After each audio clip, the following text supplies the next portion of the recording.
Everyone say hi to Tara and Darcy.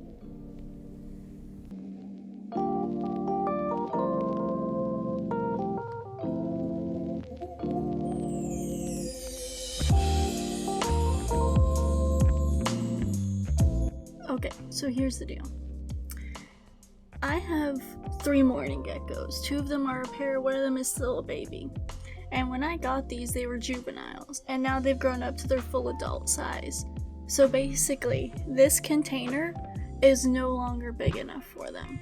When I got Tara and Darcy, they were only like 1.5 inches long. Now they're coming up on 3 inches. Full size for most mourning geckos is 4 inches, so they're almost full size. Those 4 inches do include the tail. So even in their full adult size, they're really not that big. So originally the plan, when Tara and Darcy got to full size, I would move them into a glass aquarium with an opening front door that was like tall. It still wasn't very big because they don't get very big, but it was at least going to be way more spacious. However, instead I'm going to be moving them into the same jar, just bigger. So this is like a little bit of a size comparison for you. And the reason I scrapped moving them into a terrarium is because the terrarium has like a gap where the door opens, and they would be able to sneak out of that so easily. That's how I actually lost my first gecko. It was a baby house gecko that got stuck in my house in the winter, so I put him in there for safekeeping and he escaped. Another thing you have to be careful about with mourning geckos is they like to squeeze themselves in small spaces and they get crushed very easily, so I was really worried about having a swinging door like that and the possibility of them getting crushed. So instead, we're just sticking with the jar and we're just moving them up a size. If I remember correctly, this one's a 1-gallon jar and this one's a 5-gallon jar. So basically all I'm going to be doing today is taking this enclosure and remaking it in a bigger space. Here are the items I'm going to need in order to make their new enclosure. Of course, we're going to need the much bigger jar. I'm also going to make sure there's plenty of dirt in the bottom. And then also we have some leaf litter. We've got a nice patch of moss that I'm going to rehydrate. We have some sticks so that I can easily take out any eggs they lay. And then just for fun, I have this little skull that I've been wanting to put in a tank for a while now, but it's so small nothing can really use it properly. And I think the mourning geckos will fit real well. I'm also going to use this screen that I actually stole from a different art project. It's going to help the ventilation for the terrarium. I've got my trusty hot glue gun and some scissors that I definitely should not be using for this project. And last but not least, plants, which I don't actually have any right now, but I'll go get some when the stores open up, but it is currently 2 o'clock in the morning. So my very first step is actually going to be adjusting this lid. It's just a metal lid, and there's no way for any air to get through, so if I just stuck this lid on there, they would suffocate. There's also this little piece of paper on the inside. Now, most people who do this have like one of those fancy saws that drills perfect holes. I don't have one of those, so I'm going to use bad scissors, and it's going to leave a lot of sharp edges, which is not good for your geckos. This little piece of paper is going to be a little bit of a barrier between that. We're also going to use hot glue and tape and stuff to like fix the edges a little bit, but this is going to keep them from even getting close to that metal barrier. And on this side, since it's mostly just plastic, it should hopefully keep out most of our water from, making this degrade. This is one of those times where I'm going to tell you probably shouldn't do it this way at home. You should probably just buy one of those saws that cuts perfect circles. But I'm broke, so I'm going to do it this way.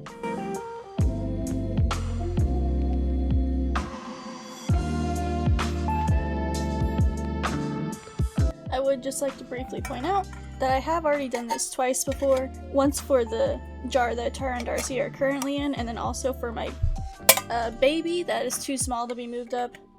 Her name is Spoon. Mourning geckos are actually super cool little creatures. Tara and Darcy are actually type B mourning geckos, also called Hawaiian mourning geckos. Type B or Hawaiian is just the morph. It's basically what their pattern looks like. They're not the most expensive morph, but they are more expensive than a type A or a normal type. In captivity, they can live for about 10 to 15 years. If you're like me and you drop things, especially sharp pieces, pick them up immediately before you cut your fucking feet up. And I'm definitely not saying that from experience. Now, if you were a smart person who had proper tools, I would suggest you sand this down. Basically just make it to where not only can you not cut yourself on it, but that your pets can't either. Because what we're working with right now is actually very dangerous. Sharp metal objects, it's really not good to just have them chilling out in the open. Okay, I'm gonna skip that step because I don't have any way to sand this down, but I'll fix this later. I'll show you. Next thing I'm gonna do is I'm gonna cut out a piece of screen that's almost equivalent to the size of the lid. Mourning geckos are super easy to take care of. They thrive in room temperature, where room temperature is about 75 degrees. The hottest they can survive at is about 80 degrees because they're really easily cooked. So you gotta be careful when you choose their lighting to make sure you're not making them too hot. Above 80 to 85 degrees, they can get heat stroke and die. Below about 72 degrees, they get really lethargic and may not eat and die that way. See, it's almost the exact same size. It's leftover screen, so it's kind of like weirdly shaped, but it's big enough. We're also gonna cut a hole in this, but we're gonna make sure that it's smaller than this hole that we've cut. Some mourning geckos can regrow their tail if they drop it. I would just prefer not to have them drop it at all. So our next step is we're going to sandwich our screen and then this underneath it. So we basically have our metal, our screen, and then our plastic cover. So our next step is going to be hot gluing everything that we have in our little sandwich in place. We're going to hot glue everything to make sure that all of this stuff stays in place. We don't want it falling into the enclosure, and we also don't want the geckos getting anywhere near the top of the lid. I'm also going to take hot glue and go around the top of the lid to do my best to smooth out those rough edges. Another thing the glue does is it keeps the lid from screwing down all the way, which sounds like it would be a bad thing, but like I said earlier, mourning geckos are known to squeeze themselves into spaces. So if you have a little bit of a barrier from squishing it down all the way, it's a little bit harder to accidentally crush your geckos to death. That being said, don't ever pick it up by the lid because there's a good chance it'll just pop right off and then you'll lose everything. These guys can eat both bugs and they can also eat crested gecko mix. So crested gecko diet is a powder form of food that you mix with water, and they can eat that. However, it is sometimes kind of hard to find feeder insects that are small enough for them to eat. Flightless fruit flies are always a good choice. Very, very small crickets, rice flower beetles, and I think basically anything you would feed a sling or a spiderling would probably be a good choice. As always, if you're using hot glue in an enclosure, make sure you clean up all the little stringies. We want to make sure that everything we do, there's still no risk to the animal. Baby mourning geckos are very sensitive to moisture.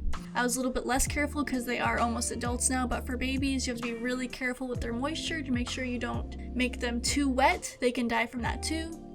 Proper ventilation is very important. That being said, however, mourning geckos do really enjoy about 70% humidity.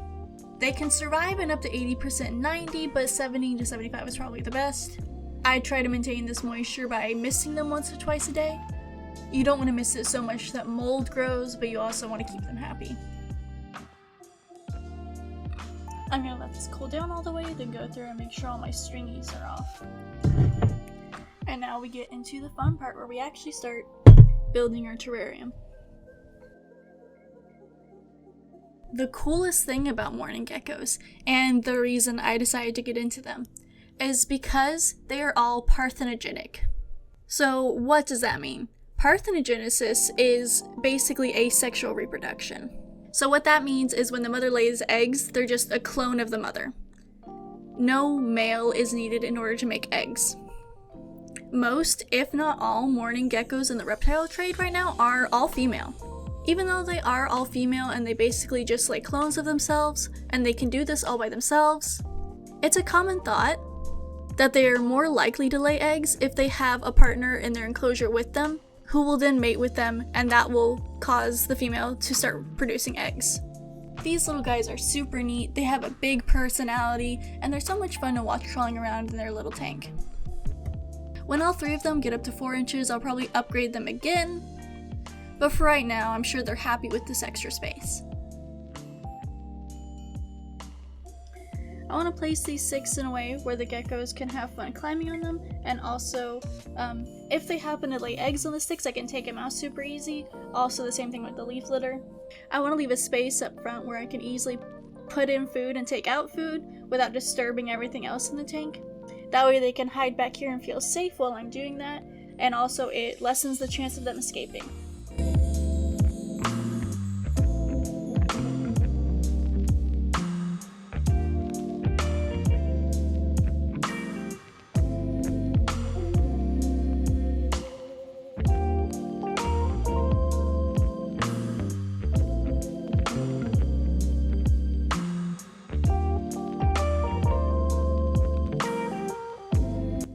So this one right here is Darcy. She really likes to hang out at the top of the lid. This one's Tara. She's way more skittish, and also you can see she's a lot smaller. Her pattern is also way more defined. It's gonna be pretty tricky trying to figure out how to get them from this container into this container. The thing about Mourning Geckos is they're like super fast. OBTs are known to like teleport. These guys can too. They're so fast. So I'm gonna have to figure out how to get them from here to here without losing them and without just like dumping it in, because I don't want to hurt them, and I also like that would just be bad. Maybe I can move that plant into this one. Sorry, I got distracted. Anyways. So as I was getting these guys out of the old tank, I had to be very, very careful. I didn't want them to drop their tails at all. I remembered that I had the old deli cup that they came in as babies. So I'd use that to gently cover them and then let them by themselves crawl onto the cup itself instead of on the glass, and then close the deli cup and move them into the new tank.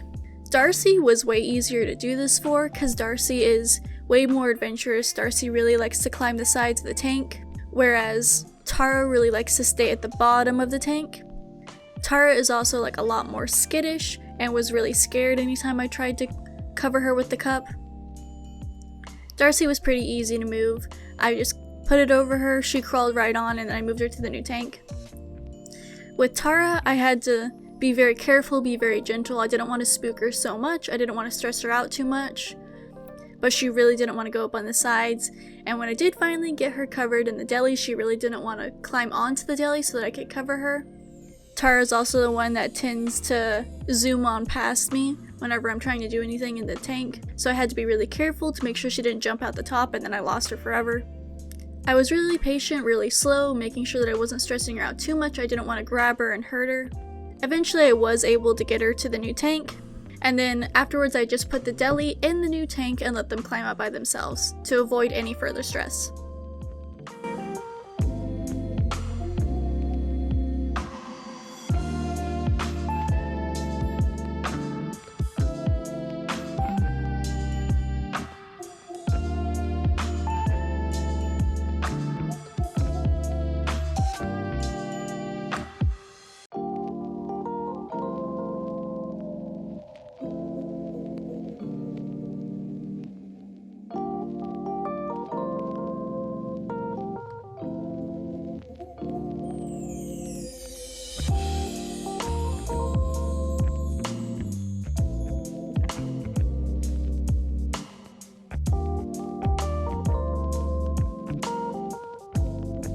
So that's probably gonna do it for this video. I'm not gonna feed them today because they're already stressed out enough as it is, and I really don't need them making a break for the exit as soon as I unscrew the top. I'm gonna let them settle down and get used to the new enclosure before I go ahead and feed them again. Moving into a new enclosure is extremely stressful for most reptiles, so I'm gonna go ahead and let them chill. As soon as Spoon is big enough, I can go ahead and add her to that enclosure, and then it'll be a fun little trio. I haven't figured out what I'm gonna do yet with this enclosure. Most likely it'll be a baby bin if they ever end up having eggs. But until then, it'll just remain empty on my shelf. I'll probably exchange the dirt to get rid of all the poop and stuff. And, you know, the top of my enclosure might not be the prettiest, but at least it's safe. They're not gonna get cut up on that with the amount of hot glue I put on there. And I think the inside of the enclosure is pretty nice. I managed to steal the plant from the other enclosure because it was still doing pretty well. And I keep them on my desk and I'm watching them now and they're having fun exploring. But I just want to thank you all for watching. I hope you enjoyed this not a tutorial. Don't do it my way, do it the proper way. And I'll see you all next time.